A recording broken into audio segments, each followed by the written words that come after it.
कोल्हापूर जिल्ह्यातल्या पश्चिम भागात औद्योगिक संस्था नाहीत हे ओळखून 1995ला करवीर आणि पन्हाळा तालुक्याच्या सीमेवर येवलूज इथं नागरिका स्पिनिंग मिलची उभारणी करण्यात आली।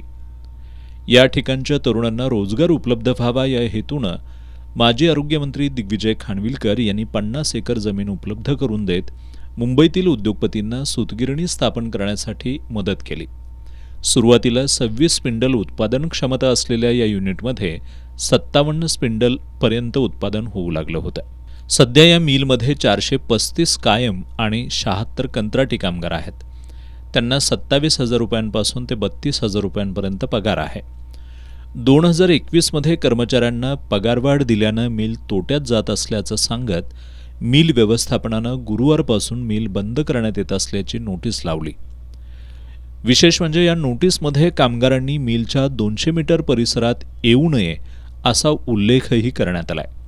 व्यवस्थापनानं अचानकपणे मिल बंद करण्याचा निर्णय घेतल्यानं हवालदिल झालेल्या कामगारांनी लक्ष्मी टेकडीवर बैठक घेतली।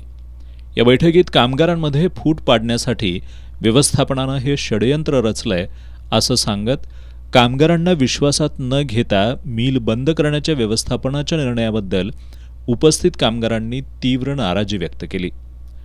कामगारांनी संताप व्यक्त करत उद्रेक करावा यासाठीच 200 मीटर परिसरात प्रवेशासाठी बंदी घालण्यात आली असल्याचंही कामगारांनी सांगितलं। यावेळी बापूसाहेब म्हाळुंगेकर, जगन्नाथ रामाने, दिलीप मिसाळ, एकनाथ पाटील, संजय बंगे, सरदार मोळे यांनी आपल्या भावना व्यक्त केल्या। कामगारांनी कायदेशीर मार्गाने लढा देण्याचा निर्धार करत दुचाकी रॅलीनं जात व्यवस्थापनाच्या अन्यायकारक निर्णयाविरोधात आमदार चंद्रदीप नरके, जिल्हाधिकारी Amol Yedge, Panhala police Thane, labour commissioner यांना निवेदनं दिली आहेत।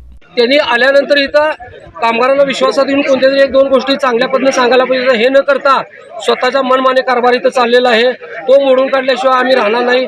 आमच्या बाजूने सर्व कामगार असल्यामुळं आम्ही कामगारांना 500 कामगारांना योग्य ते नाव दिल्याशिवाय राहणार नाही।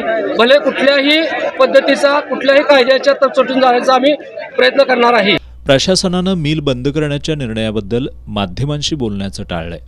मिल व्यवस्थापनाचा अचानकपणे टाळं ठोकण्याचा निर्णय आणि कामगारांमधली अस्वस्थता या पार्श्वभूमीवर कोणताही अनुचित प्रकार घडू नये यासाठी मिलच्या प्रवेशद्वारावर पोलीस बंदोबस्त तैनात करण्यात आलाय।